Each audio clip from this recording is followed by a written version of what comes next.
Assalamu alaikum wa rahmatullahi wa barakatuh. Welcome.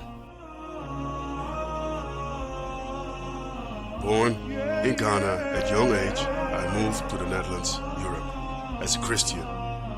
40 years later, I left Holland as a convert Muslim, making hijra to Morocco with my wife and 2 daughters. Alhamdulillah. My story is about having faith, transformation, drama, and strength.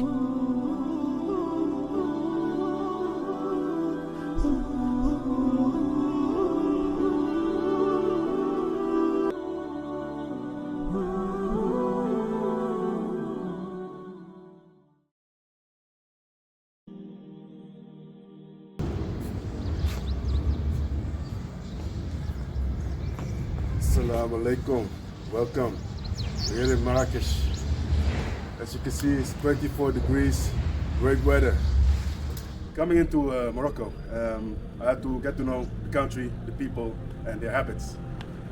Working in finance, we always used to look at the characteristics of a situation or a person, because it has no sense getting upset by the person or situation. You rather get to know what's going on and what the characteristics are. And I see that the same way coming here.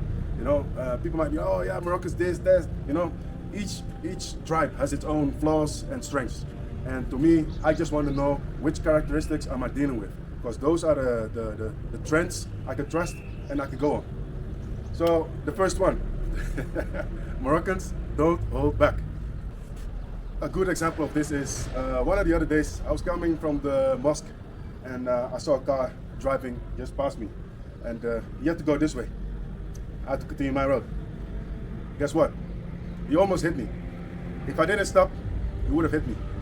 I must say this doesn't happen all the time, but to me it came like a characteristic of culture.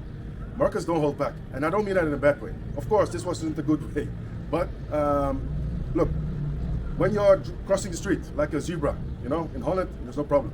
Just cross, you know you got your right. Of course you use your eyes, but you know, here, different ball game. You have to watch yourself on the zebra, you know, because you know people take the space that's available. When you're in front of a traffic light, if there's even 1 square meter right next to you, somebody will pull up with his car and wait there until the light starts and becomes green. So I see that as a characteristic. I know what to expect. I know how they are. So in this case, I also know the advantages, because look, if you are in let's say a situation or even a fight, or you know, some kind of problem, other people, they won't hold back. They'll come right in, try to assist you. So I see that rather as a characteristic than a problem. So it's the way you view things. And if you go to a new country, you have to understand that your ways and your habits and your culture might not be the same as the place you're going to. So you have to reset and be in a learning stance, because it helps you. You know, it has no sense becoming angry or getting annoyed. You rather, you know who you're dealing with and go with the flow. And yeah, each tribe has its own pearls and its own advantages, and that's how I see Moroccans. They don't like to hold back. So yeah, you know, there's less conversation or debate before they move. It's just like that. So get to know that, you know that about them. Next point. Moroccans are practical, really, really practical. And I'll add some examples, but it's just the way of life. The other day I got to hear an example of a rich man who has plenty of money, but still, if he goes to the butcher, he only buys his meat by like a few euros. He's not like, hey man, I got the money to splash, and no. He's like, oh, today I need this amount of meat, let me buy this one, because tomorrow I might not be there, and I would have wasted my money. And even though this guy's got plenty of money, you understand? It's a practical way of thinking. And I've seen plenty of examples of that here. Plenty of examples here. That's the way they roll. And me, I appreciate that. It also means that whenever you're in a situation, there's always a practical solution which doesn't involve money or anything. Because they got the mindset of fixing it. And I'm used to that, you know, being from Ghana. And here it's the same way. Practically focused, and the focus is on today. Because, of course, tomorrow might not be given.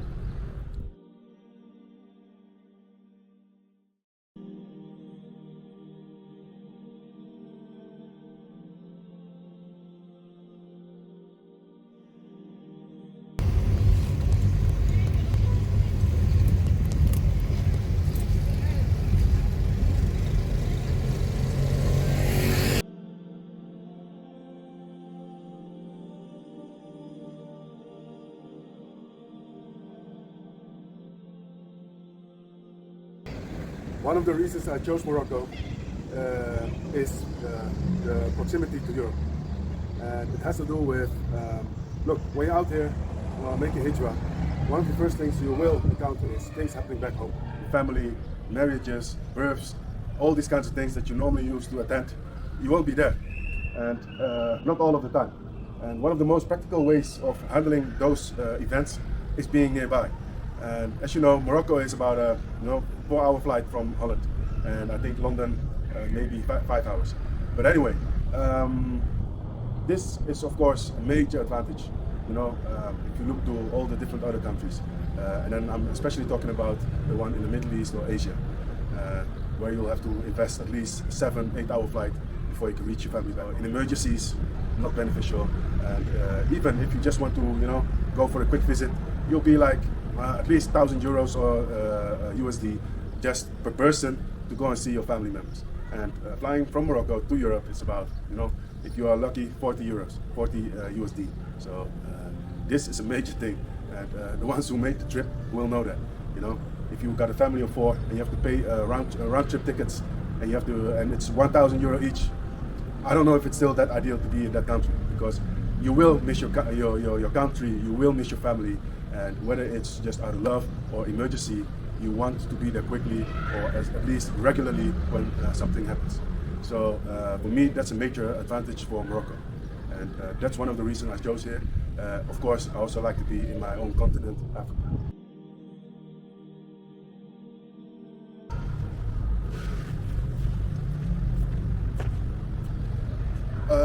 Another undervalued fact about Morocco, and to me this is one of the most important ones, other than of course faith.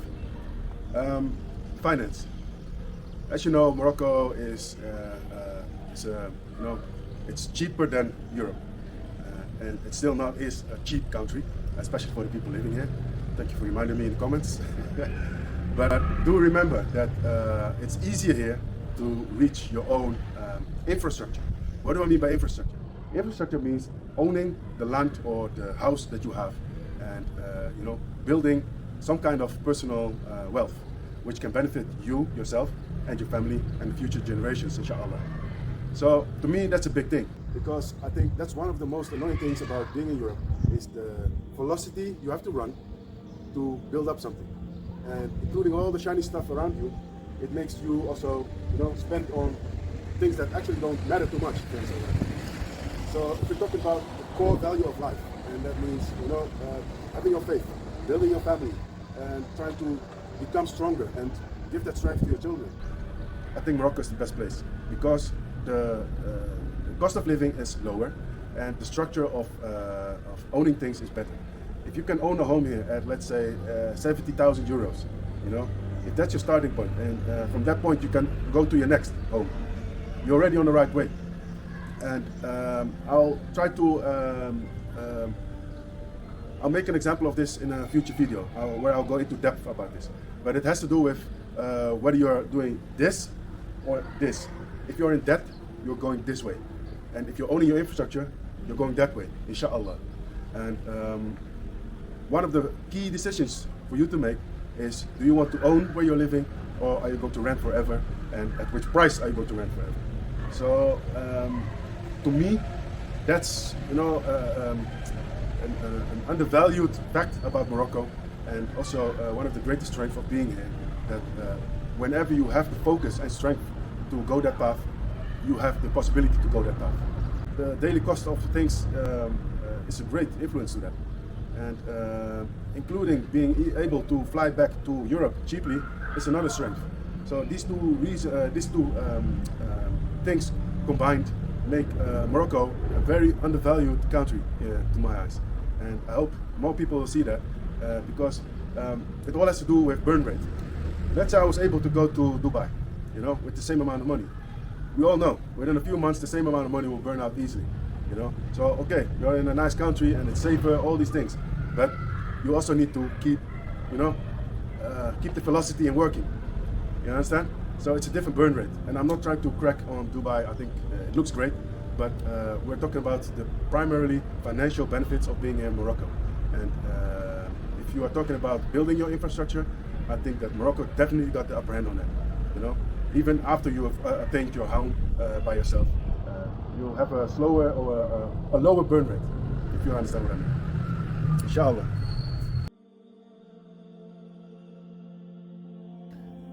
Assalamu alaikum wa rahmatullahi wa barakatuh. Welcome back.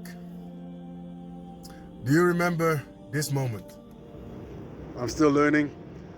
Come with me, grow with me, inshallah.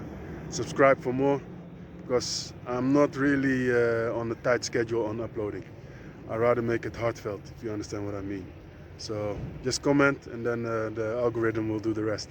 Then I don't need to be on the clock. I'd rather work for you, if you understand what I mean. A reality amongst YouTube creators, or I rather say producers, is fatigue. And we're speaking about fatigue of ideas and having to come up with productions. I don't like the word content. It's so flat, you know. It ranks you amongst smiling cats and all these things. I rather think of a production, trying to produce something for the people who take the time and effort to watch what you have produced. So you also never hear me say something like, inshallah, like subscribe to my channel because it's free. No, your time isn't free. I appreciate your time very much, and I like to honor it by producing something worthwhile. So going into this YouTube adventure, I'm being confronted with the same thing, and I have more upright intention because I want to make your time worthwhile. So I've come to a conclusion that I want to approach things differently, because I want to be upright in my intentions. I'm not here for views or anything else. Look, my life consists of, ibadah, mainly, family life, business life, personal life, and creating these productions take quite some time out of your week. And well, to make sure that you are getting what you are hoping for in my productions, and that I can combine things in a good way with my daily life, I want to switch to a different setup. I haven't figured out yet how, and also in which time frame. So this week I was busy with making another production, but I chose to cancel that and to give you this message. I don't want to be a slave to the algorithm once again. I'd rather take my time and produce something which is heartfelt and also with value for you, inshallah. So from this point, I'll try to make different kind of productions, and also try to build on the very thing that I already have, which is the community, which is online, the steady subscribers who are coming back to view my productions each time, and also, of course, the new viewers. Those who appreciate that will, of course, understand and keep on watching. And I don't have a business in mind per se. I just want to. I once had a moment, or even years, before I uploaded the very first YouTube video. It took about, I think, 3 years before I did it. And it all had to do with, I wanted to create something which was authentic. And it had to have some other ingredients as well. I wanted to do something which was halal, authentic, and made use of my current passion and experience in communication. A hobby which I would like and would also benefit others. And if there is a certain way of delivering value, of course, I'm all there. I like value, I'm a sales guy. But this was my very intention for uploading. And once I pressed play, or record better, things folded out and it became this way. There are some topics which I'll still touch on, inshallah. I've been asked to make content productions about schooling and healthcare, my personal background, why I chose Morocco, for instance, and not Ghana. Things like these are things that I would like to touch on in the future. So with patience, inshallah, I will. But I want to make it in a good way. I just don't. I'm not the guy who's on YouTube like, hey man, what's the top 10 views in? That ain't me.